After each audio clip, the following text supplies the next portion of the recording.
하나님 말씀은 사무엘하 13장 16절로 25절 말씀입니다. 우리아의 아내가 다윗에게서 낳은 그 아이가 죽는 내용들이 쭉 기록되어 있습니다. 오늘 본문에서는 다윗이 하나님께 간절히 기도하는 모습이 나옵니다. 그의 기도는 밤새도록 땅에 엎드려서 하는 기도였고, 하나님의 응답을 주실 때까지 전혀 음식을 입에 대지 않고 하는 간절한 금식의 기도였으며, 하나님 앞에서 진실되게 회개하며 드린 참회의 기도였습니다. 그러나 그 기도는 다윗의 바램대로 아이가 다시 건강하게 회복되는 응답으로 돌아오지는 못했습니다.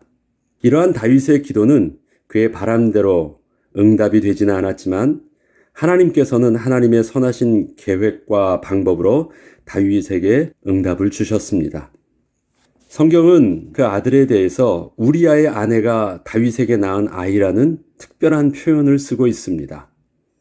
사무엘하 12장 15절로 18절에 보면 우리아의 아내가 다윗에게 낳은 아이를 여호와께서 치심에 심히 앓는지라. 다윗이 그 아이를 위하여 하나님께 간구하되 다윗이 금식하고 안에 들어가서 밤새도록 땅에 엎드렸으니 그 집의 늙은 자들이 그 곁에 서서 다윗을 땅에서 일으키려 하되 왕이 듣지 아니하고 그들과 더불어 먹지도 아니하더라. 이래 만에 그 아이가 죽으니라. 여호와께서 그 아이를 치셨다라는 표현을 쓰고 있습니다. 이것은 분명히 우연히 발생된 일이 아니라 하나님의 분명한 의지가 있는 행동이셨음을 표현하고 있는 것입니다. 다윗은 아이가 죽을 것에 대한 사실을 나단 선지자를 통하여 이미 알고 있었습니다. 14절에 보면 이 일로 말미암아 여호와의 원수가 크게 비방할 거리를 얻게 하였으니 당신이 낳은 아이가 반드시 죽으리이다라는 말씀을 이미 들었기 때문이었습니다. 그러나 자신의 죄로 인하여 아무것도 모르는 아이가 죽는다는 것은 너무도 미안한 일이었고, 자신의 몸이 상하는 것보다 더 가슴 아픈 일이었기에 하나님께 간절히 은혜를 구한 것이었습니다. 다윗은 이러한 자신의 심정을 이렇게 표현하고 있습니다. 22절에 보면 아이가 살았을 때 내가 금식하고 운 것은 혹시 여호와께서 나를 불쌍히 여기사 아이를 살려주실는지 누가 알까 생각함이거니와. 혹시라는 단 조금의 그 희망을 걸고 그래도 하나님께 은혜를 구하였다라는 것입니다.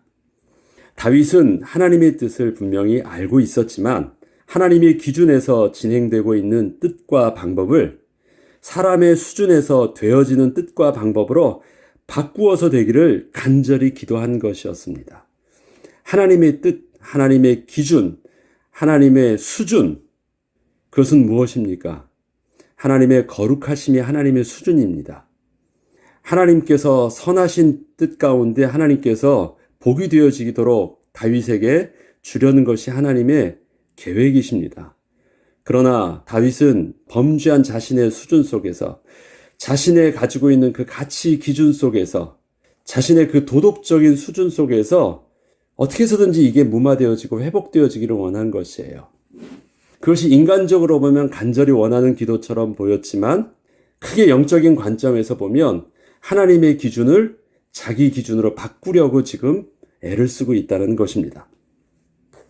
다윗의 기도는 간절했고 진실했으며 정말로 겸손한 기도였지만 7일 만에 결국 아이는 죽게 되었습니다. 성경은 그 아이를 우리아의 아내가 다윗에게 낳은 아이라고 특별한 표현을 쓰고 있습니다. 이것은 다윗이 바라보는 그 아이의 시선과 하나님이 바라보는 아이의 시선이 분명히 다른 것임을 보여주고 있습니다. 다윗이 볼 때 그 아이는 자신의 아들이었습니다. 분명히 맞지요. 자신의 핏줄이니까. 그러나 하나님의 시선은 우리아의 아내가 다윗에게서 낳은 아이였습니다. 실제로 그 아이는 다윗이 밧세바와 정상적인 관계에서 잉태된 아이는 아니었기에 이것은 다윗이 그냥 모른 체 하며 지나갔으면 했던 다윗의 죄를 명확하게 드러낸 표현이었습니다. 회개는 우리의 잘못과 죄에 대하여 용서를 구하는 것입니다. 그리고 그 죄로부터 돌이키는 것입니다. 다시는 그러한 죄를 짓지 않겠다고 다짐도 하는 것입니다. 그러나 회개는 그러한 고백과 결단을 했다고 해서 벌어진 일이 무마되는 것은 아닙니다. 사람들은 잘못을 빌 때 사실 그 잘못을 비는 마음에는 그 징계에 대한 것을 무마시켜 달라는 의미가 훨씬 더 큽니다. 엄마 잘못했어요. 한 번만 용서해 주세요. 그러면 그건 뭐 하고 있는 거예요? 매를 안 맞겠다라는 거예요. 그것이 우리가 잘못에 대해서 비는 모습입니다. 잘못을 빌었는데도 그것이 효과가 없이 매를 맞는다면 별로 잘못을 빌 필요가 없죠. 잘못을 그렇게 간절히 비는 가치는 어디서 나오냐? 징계를 안 받고, 매를 안 맞고, 또 자동차 스티커를 띌 때는 또 경찰이 그것을 안 띄워주고, 뭐 이런 것입니다. 그런데 내가 잘못을 했음을 인정하니까 이번 한 번만은 그냥 넘어가 주시면 안 될까요?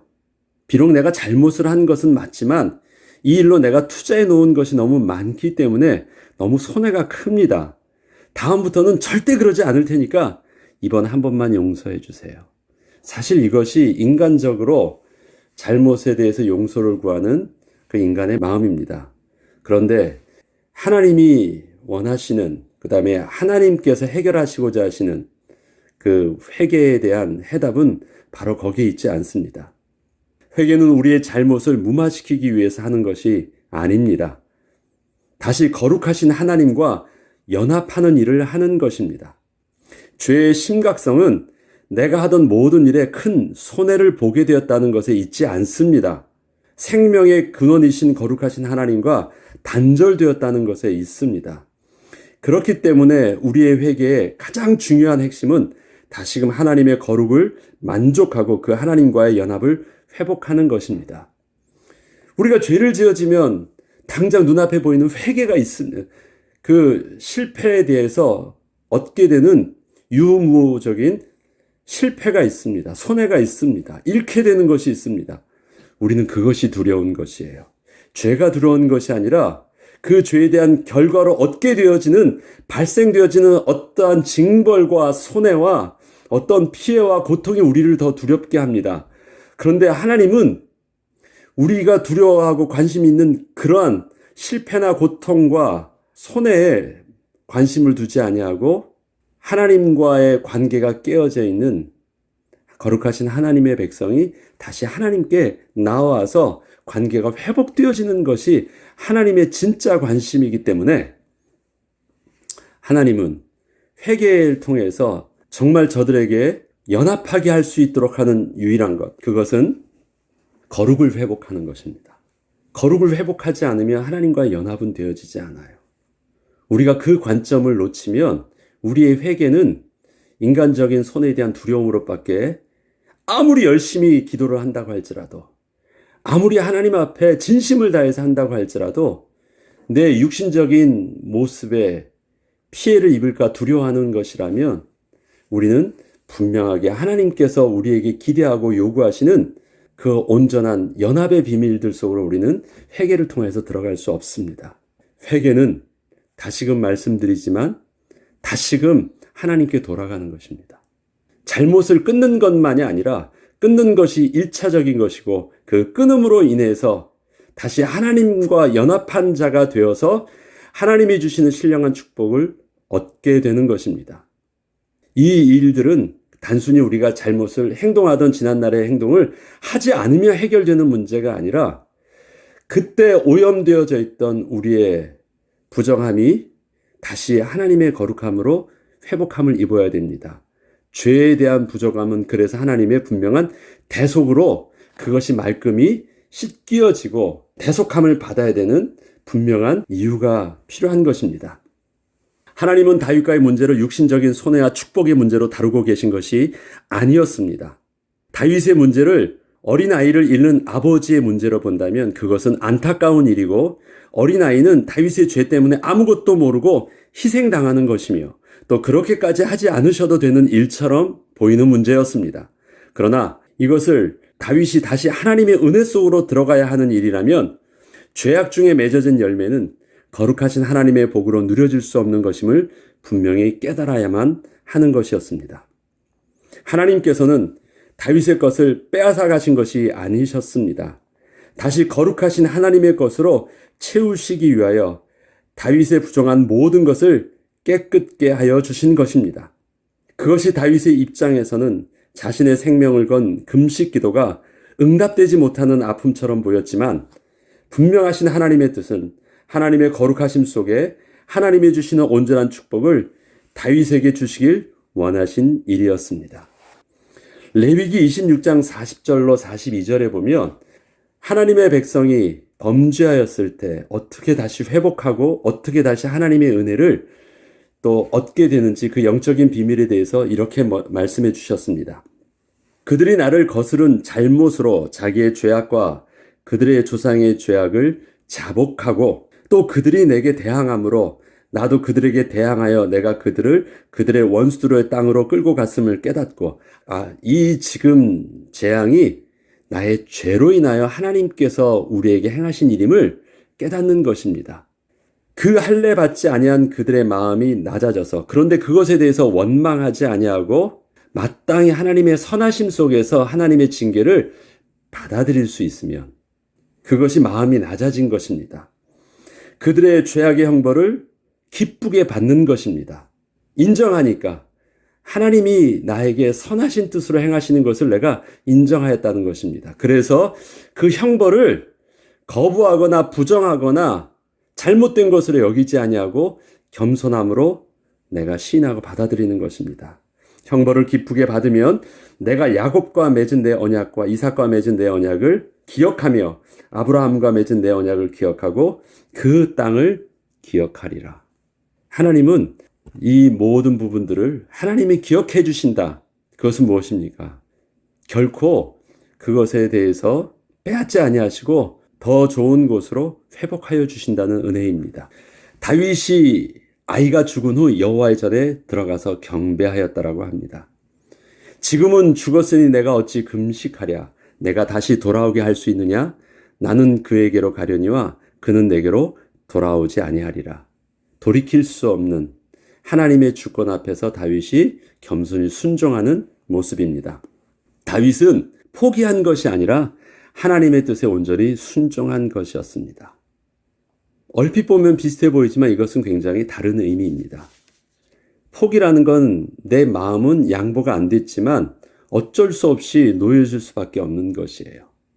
순종은 무엇입니까? 내가 내려놓은 것입니다. 그리고 하나님의 선하심 속에 자신을 맡긴 것이었습니다. 돌이킬 수 없는 하나님의 주권 속에서 부르신 그 자리에서부터 다시 출발한 것입니다. 그리고 시작을 하나님께 예배함으로 새로운 출발을 하였습니다. 우리의 간절함은 다시 원점으로 돌아가는 것이에요. 잃은 것이 없이 다른 모든 것을 다시 회복하는 것이에요. 그게 인간적인 마음입니다. 그런데 하나님께서는 그러한 모든 것을 완전히 다 도려내시고, 비록 우리 인간적인 모습 속에선 상실한 것이고 지난달보다 나의 모습은 바뀐 것이고 없는 것처럼 보이지만, 하나님은 부르신 바로 그 자리에서부터 하나님의 복을 다시 시작하신다라는 것입니다. 그것이 우리가 하나님 앞에서 새로운 시작을 하고 새로운 회복을 하는 영적인 비밀임을 우리는 잊어서는 안 됩니다. 19절로 20절에는 다윗의 이러한 모습이 이렇게 하나님 앞에서의 자세를 취함으로 나타납니다. 다윗이 그의 신하들이 서로 수군거리는 것을 보고 그 아이가 죽은 줄을 다윗이 깨닫고 그의 신하들에게 묻되 아이가 죽었느냐 하니 대답하되 죽었나이다 하는지라. 다윗이 땅에서 일어나 몸을 씻고 기름을 바르고 의복을 갈아입고 여호와의 전에 들어가서 경배하고 왕궁으로 돌아와 명령하여 음식을 그 앞에 차리게 하고 먹은지라. 이러한 다윗의 행동은 신하들이 볼 때 너무 상식적이지 않은 모습이었습니다. 사람의 정서 속에서는 도저히 이럴 수 없었기 때문입니다. 그 일에 대해서 신하들은 이렇게 다윗에게 묻습니다. 그의 신하들이 그에게 이르되 아니 아이가 살았을 때에는 그를 위하여 금식하고 우시더니 죽은 후에는 오히려 더 크게 울고 더 크게 낙심할 것처럼 보였는데 어떻게 일어나서 이렇게 잡수시니 일이 어찌 됨입니까? 어떻게 사람이 그렇게 180도 확 바뀐 감정의 모습을 우리에게 보여줄 수 있습니까? 다윗은 하나님이 당신의 뜻을 돌이켜 주시길 간절히 기도하고 있었지만 하나님의 주권 앞에 서 있었습니다. 그것은 은혜를 구할 수는 있지만 그 은혜의 주체 되신 하나님의 뜻에는 절대적으로 순종해야 하는 자신의 모습을 결코 잊지 않은 것입니다. 다윗은 자신이 그토록 진실되게 간절하게 열심으로 기도한 것을 가지고 하나님과 자신의 관계를 갈라놓은 죄 문제를 해결하려 하지 않았습니다. 우리는 그렇게 하잖아요. 아니, 내가 잘못을 이만큼 회개했으면 이제는 어느 정도 좀 용서해주고 해야 되는 것 아닙니까? 우리가 많이 하면 상대방의 어떤 반응에 대해서 내가 이렇게 열심히 한 만큼의 기대치가 있습니다. 그래서 오히려 내가 그렇게 했음에도 불구하고 용서가 안 되어지는 마음을 보면 오히려 더 화를 내는 그 모습이 인간의 또 반어적인 모습이기도 합니다. 그런데 다윗은 그렇게 간절히 금식하며 7일 동안 땅에 얼굴을 댈 정도로 기도하였지만 그것 자체로 자신의 죄를 어필하거나 용서를 구하면서 자신의 죄를 무마시키려고 한 것이 아닙니다. 그냥 하나님의 은혜를 구하는 것 이상은 넘어가지 않은 것입니다. 혹시 하나님, 혹시 그가 자기가 할 수 있는 최선의 모습이었지만 그 최선의 모습은 거룩하신 하나님의 주권을 넘지 않는 선에서 멈출 수 있었습니다. 우리의 신앙의 모습이 그것입니다. 하나님 앞에서 우리는 하나님이 우리의 눈앞에서 보여주시기 전까지 우리는 잘 모르기 때문에 또 혹시 우리의 미련한 마음은 하나님 앞에서 간절히 구할 수도 있습니다. 그러나 그것 이상은 아닌 것입니다. 그러한 우리의 순수와 열정이 하나님의 거룩하신 기준을 뛰어넘을 수는 없는 것입니다. 이만큼 했다면 하나님도 이 정도에 대해서는 뭔가 답을 주셔야 되는 것 아닙니까? 라는 그런 말은 없는 것입니다. 그것은 그냥 우리가 우리의 수준적으로 할 수 있는 모습이었지만 하나님이 노하시면 네 하면서 내려놓을 수 있는 것, 그것이 하나님을 경외함 속에서 우리의 정직한 모습입니다. 다윗은 그 선을 넘지 않았다라는 것입니다. 이러한 마무리는 비로소 하나님의 새로운 은혜를 얻게 되는 다윗의 새로운 시작이 되었습니다. 새로운 은혜를 얻게 되는 시작입니다. 처음 것을 회복하는 시작이 아니라 하나님의 창조적인 새로운 은혜를 얻게 되는 믿음의 그릇이 된 것입니다. 지금부터 얻는 축복은 회복된 은혜가 아니라 그런 새로운 하나님 앞에서의 피조물로 다시 재창조된 모습 속에서 얻게 되는 새로운 은혜를 얻는 것입니다. 우리가 받아야 되는 축복은 하나님의 재창조의 기적입니다. 하나님은 우리를 고쳐서 사용하시는 것이 아니라 우리를 재창조하여서 누구든지 그리스도 안에 있으면 새로운 피조물이라. 이전 것은 지나갔으니 보라 새 것이 되었다는 하나님의 재창조의 은혜 속에서 시작되어지는 것입니다. 나 옛날의 모습이 아닙니다. 옛날의 모습은 못하는 모습이었고 부끄러운 모습이었는데 하나님이 내게 새롭게 그리스도 안에서 시작하게 하시는 은혜는 재창조된 내 모습입니다. 아직도 경험해보지 못한 나의 나된 모습입니다. 하나님께 주신 온전한 모습입니다. 그것에 대해서 내가 기대하고 순종하고 담대하고 지난날의 내 모습을 자꾸 기억하게 하는 사단의 그 꾀에 속지 않고 하나님의 은혜를 그 다음부터 다시 시작하는 것입니다. 이때 성경은 둘째 아들을 낳게 하는데 그 아들에 대한 표현을 이렇게 표현합니다. 다윗은 그의 아내 밧세바를 위로하고 처음부터 나오는 것이 우리아의 아내가 아니라 다윗이 그의 아내 밧세바를 위로하였다라고 표현을 합니다. 관계가 달라져 있습니다. 그에게 들어가 그와 동침하였더니 이것도 데려다가 그의 가지고 있는 권세 위력으로 폭행을 했던 그 모습과는 근본적으로 다른 것입니다. 전인격적으로 아내를 맞이하여서 그에게로 들어가서 동침한 것입니다. 그리고 그가 아들을 낳았습니다. 그것은 우리아의 아내에게서 낳은 아들이 아니라 자신의 아들이었습니다. 그의 이름은 이제는 우리가 기록되어져 있는 솔로몬입니다. 그 앞에 보면 정말 인간적으로 볼 때는 멋지고 뛰어나고 늠름했던 다윗의 아들들이 있습니다. 우리가 이후에 보면 그 아들들 나오죠. 그런데 솔로몬은 존재감이 없는 아들이었습니다. 그렇게 솔로몬이 태어났습니다. 여호와께서 그를 사랑하사 선지자 나단을 보내 그 이름을 여디디아라 하시니 이는 여호와께서 사랑하셨기 때문이더라. 여디디아라는 뜻 자체가 주께서 사랑하셨다.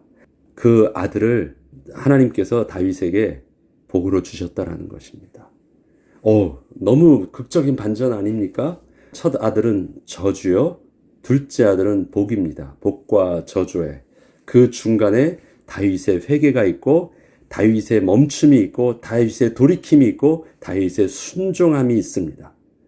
다윗은 죄로 인하여 막혔던 하나님과의 관계가 회복된 후에 밧세바의 관계도 전인격적인 부부의 관계로 회복될 수 있었습니다. 첫 번째 아이가 잉태되었을 때 밧세바는 우리아의 아내였고, 자신의 이러한 처지를 한탄함으로 통곡하며 울을 수밖에 없었던 모습이었습니다. 그가 아이를 가졌습니다. 아이를 가지지 않았다면 남편이 죽지 않았을 거예요. 그냥 무마되고 갈 수도 있었던 일이니까. 아이를 가짐으로 인하여 남편이 죽습니다. 그리고 자신도 결국은 그래도 장수의 아내보다는 왕의 아내가 됐으니까 너 더 좋은 것 아니야? 그게 말이 되는 말이겠습니까? 남편을 잃었습니다. 분명히 성경은 그 밧세바가 통곡하며 울었던 모습이 나옵니다.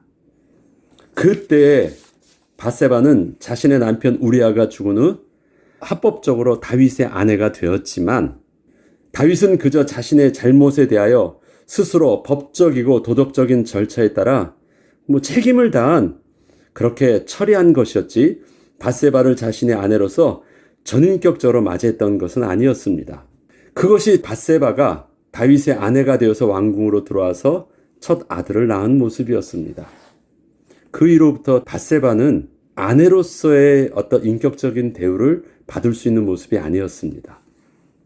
그 아들도 다윗이 그렇게 기다리면서 낳아야 되는 아들도 아니었습니다. 벌어진 일에 대해서 다윗은 인간적으로 책임성 있는 행동, 도덕적인 행동을 취하고는 있었지만 그것은 그 이상은 아무것도 아닌 거예요. 그게 온전한 부부의 관계가 회복되어지는 것은 아니기 때문에 그렇습니다. 그런데 그가 하나님께 회개함으로 하나님과의 관계를 회복한 후 밧세바를 자신의 아내로 온전히 인정하며 맞이하게 된 것입니다. 다윗이 그의 아내를 위로하였다는 것은 단지 아이를 잃은 엄마의 마음을 위로하여 준 것만이 아니라 자신의 잘못에 대하여 정식적으로 밧세바에게 용서를 구한 것이었습니다. 사실 다윗은 밧세바 말고도 여러 명의 아내가 이미 있었습니다. 특별히 밧세바는 자신의 부끄러움이었기에 그저 모른 척하고 무관심해 버려도 누가 뭐라고 할 자는 없는 일이었습니다. 그렇게 태어난 아들까지 사실은 이젠 없어진 것이었기 때문에 오히려 더 자유함을 얻을 수도 있었을 것입니다. 그러나 그는 하나님 앞에서 밧세바와의 관계를 새롭게 시작한 것이었습니다. 다윗이 비로소 밧세바를 자신의 아내로 겸손히 맞이하였고 그녀를 통하여 다윗의 아들을 정식으로 낳게 되었습니다. 모든 관계를 그가 책임성 있게 회복한 것입니다. 이것이 다윗이 그의 아내 밧세바를 위로하였다라는 표현입니다. 여인을 여인으로서의 온전한 모든 신분과 모든 것을 다 회복시켜 준 것입니다. 하나님은 이러한 다윗을 기뻐하셨고 그렇게 낳은 다윗의 아들을 이전에 그 어떤 아내를 통하여 낳은 아들보다도 더 사랑하여 주셨습니다. 하나님은 특별히 선지자 나단을 통하여 그 아들에 대한 하나님의 기쁨을 여디디아, 즉 주께서 사랑하셨다라는 뜻의 이름을 주어 하나님이 기뻐하셨다라는 것을 다윗이 친히 알도록 하셨다라는 것입니다. 하나님께서는 우리의 잃는 것을 아까워하지 않으십니다. 하나님의 더 좋은 것이 이미 준비되어 있으시기 때문입니다. 오히려 지난날 우리가 죄로 부패된 모습 속에서 그렇게 소중하다고 여겼던 그것들을 내어 버리시길 원하십니다. 상실되는 아픔과 포기되어지는 두려움이 너무 더 커 보여도 하나님은 하나님의 거룩하심의 기준 속에서 하나님의 복으로 누릴 수 있는 것으로 우리의 모든 것을 재창조하여 주시길 원하십니다. 하나님의 창조된 능력의 비밀과 창조자 하나님께서 우리와 함께 하시며 연합하시려면 우리 속에 해결되어져야 되는 유일한 한 가지가 있습니다. 하나님의 거룩하심을 만족할 수 있어야 됩니다. 그러하기 위해서 우리에게 유일하게 필요한 것, 우리를 의의 옷, 빛의 자녀의 옷을 입어주신 거룩하신 예수 그리스도로 우리가 옷을 입는 것입니다. 그리고 그 예수 이름을 붙잡고 은혜의 보좌 앞에 담대히 나아가는 것입니다. 그 예수 그리스도의 은혜를 얻을 수만 있다면 우리는 모든 것을 내려놓을 수 있는, 결단할 수 있는, 그리고 하나님의 진노에 대해서, 징계에 대해서 겸손히 우리가 받고 하나님 앞에 나아갈 수 있는 믿음의 결단이 우리에게 필요한 것입니다. 하나님의 회복의 시작은 그러하게 우리의 것을 내려놓음으로부터 시작될 것입니다. 다윗의 회복의 시작은 그 아들을 하나님 앞에서 정식으로 순종함으로 내려놓았을 때부터 시작되어졌던 것입니다. 그 은혜의 비밀들을 우리가 붙잡고 또 오늘도 인도받는 저와 여러분들에게 주의 이름으로 축복합니다. 기도하겠습니다. 하나님 아버지, 하나님은 우리에게 좋은 것을 주시기를 원하십니다. 그러나 하나님의 손에 쥐어진 좋은 것을 우리가 받기를 원하시는 것이 아니라 선의 근원 되시고 복의 근원 되시는 또 생명의 근원 되시는 하나님 자신으로 우리 안에 함께 거하시길 원합니다. 하나님, 우리에게 하나님만으로 만족할 수 있는 그 은혜를 누릴 수 있도록 그리스도를 통해서 우리가 더욱더 거룩하게 하시고 그리스도를 통해서 우리가 의의 옷을 입고 더욱더 오늘도 은혜의 보좌 앞에 담대히 나갈 수 있도록 인도하여 주시며 우리의 모든 것을 내려놓음으로 하나님의 축복의 시작을 시작할 수 있는 믿음의 결단이 오늘의 삶의 순간 속에서도 계속되게 하여 주옵소서. 감사드리며 우리 주 예수 그리스도 이름으로 기도합니다. 아멘.